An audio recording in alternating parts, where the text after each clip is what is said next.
السلام عليكم مع الخضاب walaal muuqaalkan markaad dhamaysatid ma awoodi doontid oo kaliya inuu qofkii ka shalaayo inuu adiga ka tagay inuu adiga ku qasaaray bal waxaad awoodi doontaa inuu ku soo laabto ku soo xiriiriyo uu rajeeyo inuu mar uun xiriirkiini sida hore uu noqdo inuu mar uun sida hore aad wada farxdaan wada sheekaysataan samada garan waxa uu noqon doonaa sidii faraanti fartaada ku jira oo kale haddii aad rabtid waa bixinaysaa haddii aad rabtidna waad gelinaysaa ugu dambeyntii go-aanka gacantaada ayuu ku jiri doonaa haddii aad dhawaanada la kulantay qalbi jab qalbi xanuun qofkii aad ku riyoon jirtay aad markasta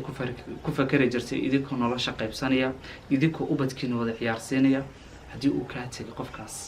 waad kala harteen laakiin adiga waad jeceshahay waxaad rabtaa inuu kuu soo laabto muuqaalkeena maanta wuxuu ka hadlayaa sidee qof kaa tegay oo aad rabtid sidee dib ugu soo celin karta inta ka horeysa walaalayaal waxaa muhiima inaan isku baraarujino arrintan gabar walaalaha kamid ah ayaa statuskeeda waxay soo dhigtay sawirka marka sawir caadi oday buu ahaa marka qoraal baa kor kaga qornaa qoraalka ku qornaa waxa uu ahaa nin waalan ayaa su-aal la weydiiyey waxaa loogu dhahay ma jiraa qof adiga kaa waalan waxa uu dhahay haa waa ninka aaminsan buu dhahay in ay gabar keligiisa la sheekaysato ya ninkii aaminsan inay gabadhan keligiisa la sheekaysato uu shunkaansado kaas baa aniga iga waalan buu dhahay aniga horta hadalkaas walaalayaal wadnuhu iga taabtay mid ayaa habboon in la fahmo walaalayaal in aad niman badan aad shukaansatid taasi kama tarjumayso inaad ka dhex heli doontid hal qof aad noloshooda qaybsataan wanaagsan kaa farxiya inaad ku dhaqaantid sidii la sheegi jiro ahayd gabar kun bay shukaansataa hal bayna kala baxdaa ya taasi kama tarjumayso inaad qof wanaagsan aad heshid alaabta raqiiska ah kastamar badan ayay leedahay adiguna saasoo kale walaal ha noqonin gabar ayaa jirta ilaa maalintaan bartay ilaa maanta aan videoga duubiyo shukaansi bay ku jirtaa waxay ku dhowdahay muddo 10 sano ah intaas shukaansi kan ya taasi ku jirtaa sidoo kalena waxaa jirta gabadhan maalinta aan baranayay aan iyadana bartay laakiin gabadhan kale weligeed nin ma shukaansan weligeed nin numberkeeda maysin weligeed nin mayna dhihin macaana iyo xabiibi waxaad gabar aamusan dhowrsan asturan maasha allah nimanka aan la hadlin qofka marka uu wanaagsan yahayna dad dadku dhan way isku sheegaan waxaa soo doontay nimanka muqdisho ugu taajirsan ayaa soo doontay waana loo diiday markii dambena waxaa guursaday nin wanaagsan dhalinyaro ah maasha allah kaas ayaa soo doontay lagu darayna hadda alxamdulilah nolol qurux badan bay ku nooshahay ubad ayayna haysataa gabadhii kale aan idiin sheegayo iyadana shukaansiga ku jirtay waqtigaas ilaa hadda iyadoo la shukaansanaya haloo ekwaysa soomada garan marka inaad niman badan aad shukaansatid kama ay turjumayso inaad hal nin oo wanaagsan aad ka heli doontid haddii aad yani snapchat iyo tiktok aad iska dhex ruxdid kuwa badanna ay kugu soo darsadaan niman badanna aad shukaansatid iyaduna taas kama ay turjumayso inaad tahay qof wanaagsan oo la jecel yahay kama ay turjumayso runtii bal alaabta tan ugu raqiisan ayaad ka sii raqiisnaan doontaa hadda walaashayday midda muhiimka ayaa ah inaad fahantid inuu guurku yahay risqi Allah subhanahu wa ta'ala uu bixiyo haddaba risqi rabbi subhanahu wa ta'ala uu bixiyo in kunni la shukaansado laguma helo waxaa lagu helaa baryo iyo inaad asoo ku xiran tahay si aad zawj wanaagsan aad u heshid okay taas waan fahanay mid kale ayaa jirta iyadana oo ay habboon tahay walaal in isku baraarujino anigu kun ma shukaansadee hal qof ayaan shukaansadaa hal qof ayaan isla sheekaysana hal qof ayaan jecelahay hal qof ayuu qalbigaygu jecel yahay kaas ayaana rabaa inaan nolosha qaybsano hadduu qofkaas uu jiro waxaad isku daydaa inaad xiriirkiina ka ilaalisid wax rabbi subxaanahu wa tacaala caragelinaya rabbi subxaanahu wa tacaala uu raalli ka ahayn hadallo khaldan sawirro khaldan kulamo khaldan yacni inaad iska ilaalisidba inuu idin soo dhexgalo shaydaan maxaa yeele horey waxaan kuugu sheegay inuu guurka yahay risqi uu eebba bixiyo subxaanahu wa tacaala qofkan haddaad rabtidba inaad nolosha qaybsataan aad rabtid in qofkan uu noqdo aabbaha ubadkaaga ama aad rabtid inay qoftaan ay noqoto hooyada ubadkaaga waxaad isku daydaa inaad bal xiriirkiina aad ka taxadartid ka ilaalisid been xumaan iyo wax kastoo khaldan سو ورب سبحانه وتعالى على فسكونكين درو هدونا نلو قرحون أدوغو نولاتان تصال أهان waxaa jirto walaalayaal alaab aan kaligay hayo ani kaliya haya adigana wad u baahan tahay okay waad ii timaaday way soo tuuriyeysay waad i caysay waad i aflagaadeysay inaan ku siyaad iga rabtaa ma dhacaysaa وهميا دي guurka rabbi subhanahu wa ta'ala gacantiisa ayuu ku jiraaye marka waa inaan wado wanaagsan aan u marnaa halkan aan boos ku qabanno aan u laabano mowduuceena bilowgiisii waxaan ka hadlaynay sidee qof ka tagay oo aad jeceshahay qofkan wuxuu ahaa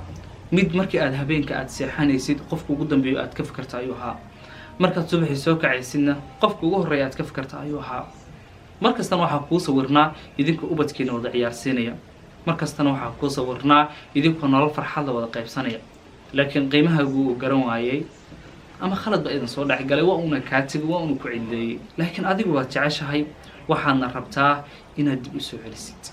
oo kugu soo laabto xiriirkiina sida hore uu noqday si ka qurux badanba aad hodhow nolosha qaybsataan aad isahnataan baad rabtaa walaal horta qofka markuu kaa tagayo qalbiga kaa dhaawacayo uu noloshaada uu ka baxayo waxa uu sugayaa inuu arko murugtaada ama adigoo soo xiriirinaya dhahaya gacday sidaas ka daa aan sideen hore isku noqonaya wuxuu rabaa adigoo baryaya inuu arko oo rajeynaya mar inuu kuu soo laabto yani adoo rajeynaya inuu ku arko ayuu rabaa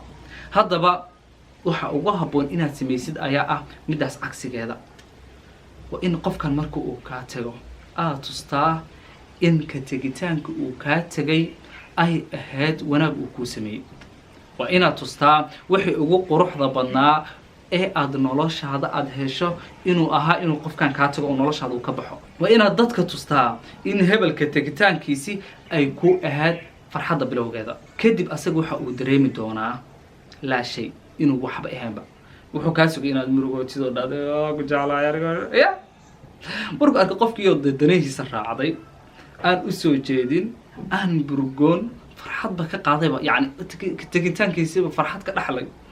asaga wuxuu dareemayaa laa shay inuu waxba ahayn eber uu yahay marka waa inaad shidaa bantoonka maseerkiisa yani maseerkiisa markaa aan kuleeyahay shaysi ma ahan inaad niman kale aad xiriir la yeerto waxas kama wado bal yani waa inaad adigoo tustaa farxadaada inaad faraxsan tahay istaa taas WhatsApp-ka kale hadduu kala socday maaragtay meel uu ka arkayo farxad uu ku buuxi waxyaabo yani wax jacayl iyo murugo ku saabsanba ha soo dhiginba soo garan markaas yani waqtigaas qofkaas uu ka maqan yahay waxaad isku dayda inaad ku mashquulshid naftaada waxyaabo badan waxaa jiray waxyaabo badan oo aad rabtay inaad samaysid qofkan waqtiga aad siin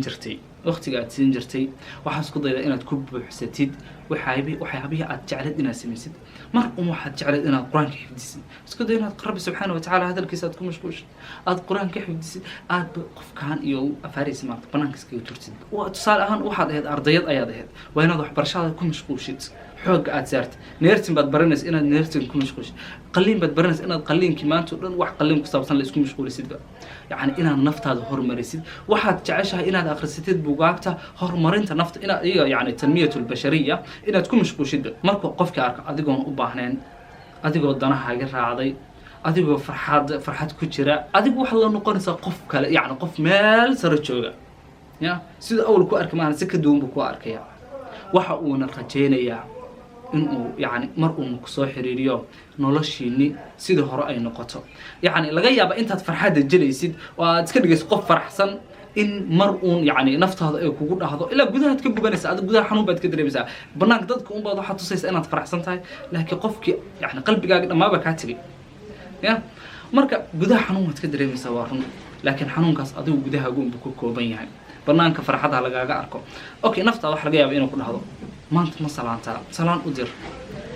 waan ku xiisay dhe xaaladiis ka wareyso maya asaa ku soo salaami doona asaa ku dhihi doona waa ku xiisay asaa ku dhihi doona xaaladda ka waran asaa ku dhihi doona yani sidii hor haddaan noqono ka waran maxaa yeelay agtiisa waxaad ka noqonaysaa qof aan la gaari karin caqliyadeena ragga si u shaqaysa ayaa ah sida caqliga u gaarsada video hore hadda ka hor aan kusoo sheegay يعني محانو عيرسنا متقنا waxa aanu gaari karin Soomaali garan markaas yani adigu aad naftaada ku mashquulshido meel sare aad gaarsiisido qof faraxsan aad noqotid aan waxba ka maqneen asagu wuxuu rajeyn doonaa inuu noloshaada ku soo biiro qayb noloshaada kamid ah uu noqdo hadduu ahaa qofkaas de qof ku jecel oo yani wax dareena kuu haya oo ku soo raadin haddii kalena dee awal qof kaan adu unba iska dhaadhiciyay inuu ku jecel yahay kum uunan jecleen intaas muddadaas aad mashquulinta ku jirtidna yani waad ka gudbi doontaa marxaladaas qalbi jabka ah horay ayaad nooga socon doontaa markasta waxaad isku daydaa inaad naftaada mashquulisid oo aad firaaqada iska yaraysid walaalkaygiiyow adiga waxaan rabbi subxaana watacaala kaaga baryayaa xaas wanaagsan qurux badan dabeecad qurux badan leh dhaqan qurux badan leh iyadoo dhan wada qurux badan ya soomada gara aamin dheh adigan walaasheeday zawj wanaagsan inay libacsa ka taabtaa wanaag oo dhan kulansaday keena ah iyo ubad wanaagsan oo maasha allah baariyaal ah oo indhahaaga ay ku doogsadaan videogan waxyaabahan ku sheegnay kow wuxuu ahaa in haddii aad niman badan shukaasatid inayna ka tarjumayeen inaad zawj wanaagsan helaysid bal ay ku baahan tahay inaad rabbi subxaana watacaala ku xirnaatid allah subxaana watacaalana aad barisid maxaa yeelay asaga gacantiisa unbay ku jiraan soo ma gara midda labaad aan ka hadlayna waxay ahayd in haddii aad hal qof kaliya wada sheekaysataan oo aad dhahdo haddii aad ka maarmi weydid barrag oo dhan bakadkooda inaad dhahdid hawada u saartid ilaa qofka kusoo doonanaya maahane haddii aadba qof shukaansatid yani wiil dhalinyaraayo hadda yani asigana sii diyaarinayo aad rabtaa inaad nolowada qaybsataan oo kale qofkaas inaad xiriirkiina ka fogaysid xumaan oo dhan ya hadalla khaldan erayo khaldan qoraallo khaldan sawirro khaldan video call khaldan waxaas oo dhan inaad ka fogaysid yani inaad is ilaalisaan si aad hodhow nolol qurux badan u qaybsataan saddexaad aan ka hadlayna waxay ahayd qofkan hadduu kaa tago ku cilayo qiimahaagii uu garan waayey in aadan marna aad ka codsan inuu dib kuugu soo laabto bal aad dareensiisaa in ka tegitaankiisi aad farxad ka qaaday nolol qurux badan ay kuu bilaawatay aad isbedeshay qof kalena aad noqotay soomaad garan okay wax maad ka faa'iiday videogan walaal commentiga noogu soo qor sidoo kale video noocee oo kale ah ayaan jeceshahay inaan soo sameyno commentiga noogu soo qor sidoo kale ما كان السلام عليكم.